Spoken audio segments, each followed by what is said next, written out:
If March was the month that had us wade through a lot of fog and a lot of confusion, then April is the month where the universe is handing you a torch and saying, okay, it's go time.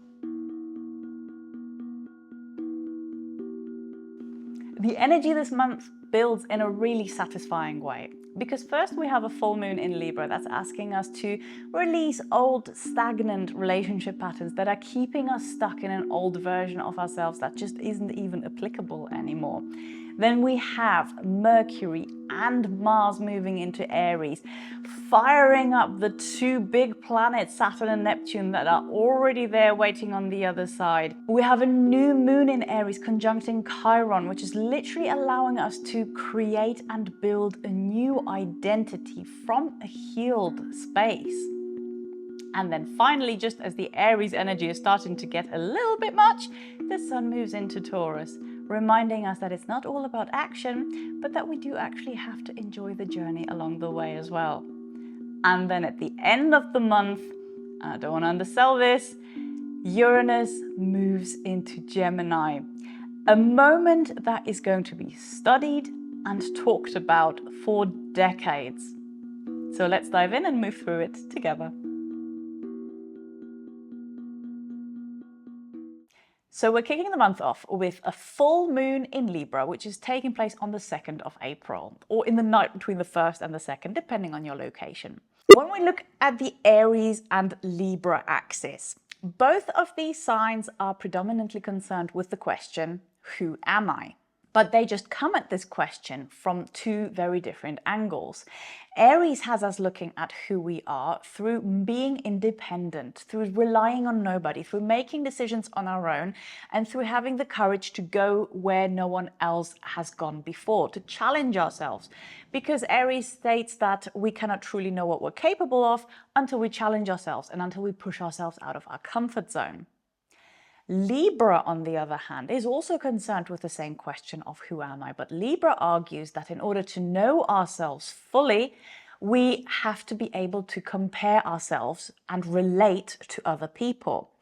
And not compare ourselves in the kind of way of, oh, I'm better than you or you're better than me, etc. Just to understand where our character lies on a specific spectrum and to understand where we fall. And to do that, we need other people that we can relate to. Now, a full moon is always a time of letting go. So when the full moon is in Libra, it's asking us to let go of old relationship patterns that don't fully serve us anymore.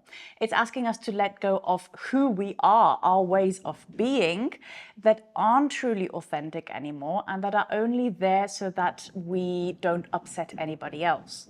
For many of us, this will be a completion moment, a closing of a chapter around something that has been brewing since the Libra eclipse season of 2023 to 2024. So if anything immediately springs to mind when you think about that, this is most likely going to find a resolution and a completion and allow you to move on this year. The next very important day that we need to talk about in April is the 9th of April, because we have two things happening here. Mercury is moving out of its post-retrograde shadow. So situations that have been kind of coming up during the Mercury retrograde, decisions and conversations that have been murky and confusing are now finding their resolution. We are now finally able to move past them and move on. And this is significant because all of the major planets are now direct, with Mercury out of shadow as well. This is just like the universe holding up a giant sign and saying, go, go, go, go. Friction is being removed, the lane in front of us opens, and honestly, there are fewer times that are better to make big decisions, launches, and start any kind of new project. And then we have the fact that on the same day, Mars moves into Aries, which only underlines this whole energy of going and action and starting something new. Mars is at home in Aries. It's a sign that Mars rules in traditional and in contemporary astrology.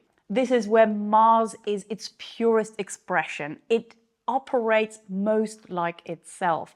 It's very, very fast, strong energy, like the sprinter of the sprinting block.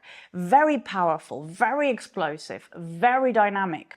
So the good news is expect, a lot of us will literally feel this in our bodies. We will feel a surge of physical energy when Mars is in Aries. There's more vitality, there's more drive, there's a higher urge to just stop talking about things and stop thinking about things and get up and actually do the things.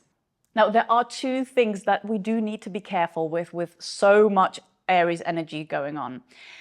For one, it's Mars in Aries can be explosive. This is the sign of the warrior. And conflicts might happen. We might lose our patience with people. The fuse is just a little bit shorter when Mars is in this placement. And secondly, Mars in Aries needs a direction.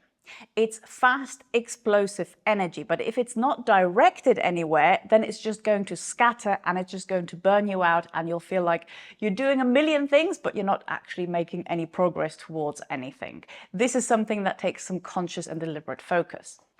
Then on the 15th of April, Mercury joins Mars in Aries. We now have a lot of Aries energy going on. Mercury affects how we communicate and how we think. And in Aries, that communication is direct, it's to the point, it has zero tolerance for any kind of waffle. We just want to get things done. We don't have time to beat about the bush and talk about the nuances. No. We want to get shit done with this much Aries energy going on. So do beware. You know, for those who are maybe a little bit more sensitive to the nuances in how we express ourselves, beware. Give yourself and other people just that little bit of extra grace and a little bit of extra patience, understanding that with Mercury in Aries, we don't mince our words so much. We can be very blunt. Do beware also of cutting people off. This is something that happens quite a lot when Mercury is in Aries, is that everybody just kind of talks over each other. And Mercury in Aries can also tempt us sometimes to make decisions before we fully understand the issue, especially with all of these other planets in Aries as well. There can be a temptation to just jump in and hope that we figure things out along the way, which isn't in and of itself too bad. It just depends a little bit on your natural disposition. If you're already somebody who is quite prone to do that, I would highly encourage you that you make sure that you take time to look left and look right before you cross the road. The beauty is that there is an extra layer of confidence and even of bravado with all of these Aries placements, especially with Mercury. If you're somebody who usually struggles getting to the point because you feel like you have to add in 6 different layers of softening what you're trying to say, and then nobody really understands what you're actually getting at. Or if you're somebody who is lacking a little bit in confidence, who is a little bit shy and needs that little bit of extra push to be outgoing, this is your time. This is where all of those things come a little bit more naturally. And of course, the very interesting thing about both Mars and Mercury going into Aries is that very soon after their respective ingresses, they are going to meet first Neptune, then they're going to meet Saturn, and throughout all of this, they're also going to sextile Pluto in Aquarius. So both of these are activating this big Saturn-Neptune conjunction that we had at the 0 degrees Aries point. And this new age and era that is upon us, and the new personality that we have to become to fit into this new age, is beginning to take shape with these personal planets moving through this point as well. The sextile from Pluto just gives it that extra support and that potential for really fundamental transformation. Then on the 17th of April, we have a new moon in Aries. And the interesting thing about this new moon is that it conjuncts Chiron, which has been in Aries for quite some time now. So this new moon could highlight a lot of wounding and a lot of struggles that we've had around themes of our ego, of our identity, who we are, how we actually see ourselves, and even things like our physical appearance. I'm not gonna lie, this may not necessarily be the most pleasant thing. It's a little bit like when you have to put alcohol on a wound to disinfect it. It stings, it's not pleasant, but it's necessary so that the wound heals and doesn't fester down the line. This is that kind of constellation with the new moon conjunct Chiron in Aries. It might have to flare up a little bit, it might have to sting a bit. But if it does, just trust that this is in the name of healing and that this is necessary. It's actually a very good and healthy step because it is going to save you a lot of pain down the line and make you a stronger person and give you more confidence to step into this new version of you that is being born right now in these shifting and changing times. And just 3 days later, just as all of this Aries energy might be getting quite a lot for some of us, the sun moves into Taurus on the 20th of April. And it's like a big collective, I love Aries season. It is one of my favorite seasons of the year. I get so much stuff done when we have planets and the sun in Aries. And I'm always a little bit hesitant about when the energy shifts to Taurus. We do slow down. We're not quite as productive. But it's so necessary and it feels so good when it happens. Because Taurus energy, when the sun moves into Taurus, it reminds us that, yes, these new fresh starts, they're all exciting, they're great, they're necessary. But let's not forget to enjoy the journey. Let's not forget to look at the view along the way. What's the point of going on a journey, going on an adventure, if you're just going to tunnel vision your way through it until you get to a goal and you haven't seen anything along the way and you haven't enjoyed yourself along the way? Taurus season is where we consolidate after all of that Aries action. Remember, Aries burns very hot and very bright, but it doesn't have the staying power. Taurus builds the staying power. Taurus builds what's lasting that we can hold on to in our hands and allows us to take enjoyment in the journey. My practical invitation for you during Taurus season is find something that can make the everyday feel special, feel luxurious, and just feel that little bit elevated. That can be something like using the nice cutlery or the nice crockery, like spraying yourself with your favorite perfume, even though you're just going to be staying at home all day and chilling on the sofa. Maybe treating yourself to a nice luxurious cream or to a delicious meal, cooking something delicious. Just find a way to add that little touch of something extra to elevate your everyday. Taurus season is the perfect time to be doing that. Then on the 24th of April, Venus moves into Gemini. This is where love becomes playful and flirty and light. This is where we really start to appreciate good conversation and an intellectual connection with people. Venus in Gemini is the social butterfly of the zodiac. It is one of the best times of the year if you're a single or even not, and you're looking to just expand your network of people. It is so much easier to connect with people. We become so much chattier, more light-hearted. We start joking around a little bit more. Now, there is one thing that we need to be aware of, because this is obviously not happening in a vacuum. We have other things to look at as well. And especially for those who are in relationships, Juno, the asteroid of commitment, is currently in Aquarius, where we need a lot of freedom to expand and we need to be able to truly express ourselves.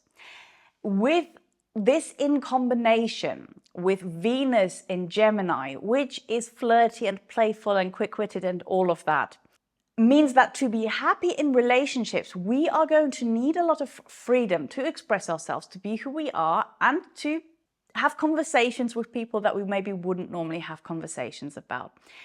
To those who need a lot of grounding and a lot of stability in their relationships, this is going to be challenging, I'm not going to lie. And especially if there are things that are unsaid within a relationship, or if it's a relationship that's been feeling quite constrictive, then there might be jealousy or possessiveness that flares up during this time. So be aware that there is a lot of freedom required around this time, and you may or may not be very comfortable with that. April 26th, we have two major transits, and one of them is a This is a very major one, and I really want to give it the weight it deserves. Uranus moves into Gemini permanently now, for the first time in 84 years. This is how long it takes for a Uranus cycle to repeat. I'm not going to go into lots and lots of detail about this one because I have made an entire video on Uranus in Gemini, and I will leave that linked in the description bar below. But obviously suffice to say that when an outer planet moves into a new sign, this is fairly big news because it shapes entire decades to come.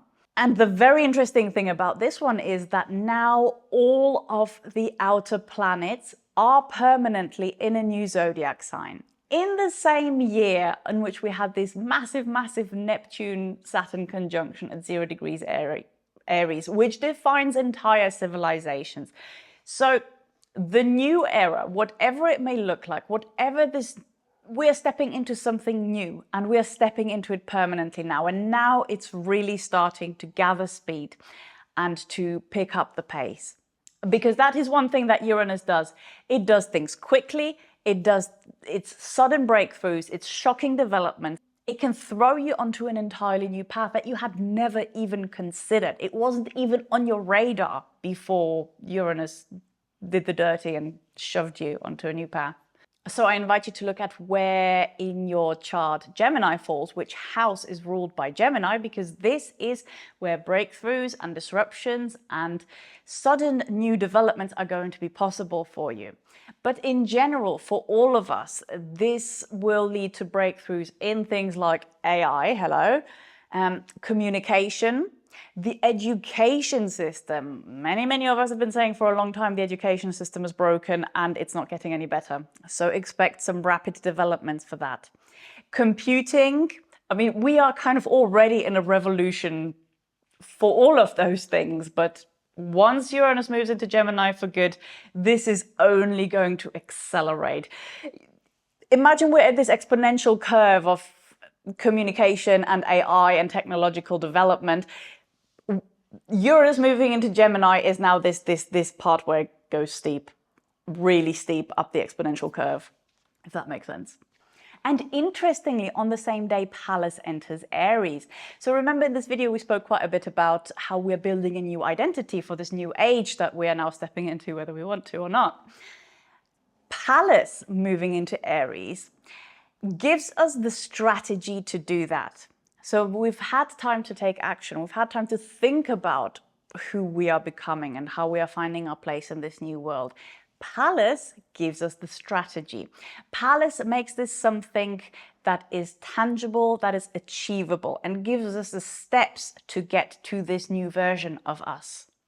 So in that way, April is, in the most genuine sense, a month of becoming.